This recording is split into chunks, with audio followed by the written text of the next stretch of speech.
Hi everyone, on today's mixology video, we're mixing up the Shamrocker.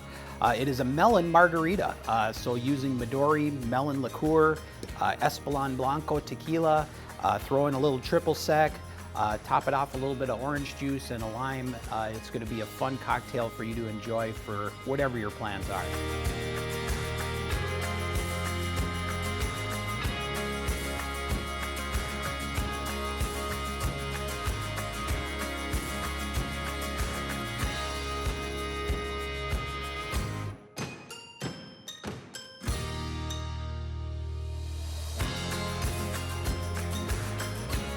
So thanks for watching today's mixology video. Don't forget to stop on down to Glencoe Wine and Spirits.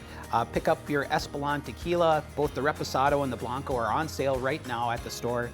And or look around for whatever else you need for your St. Patty's Day festivities.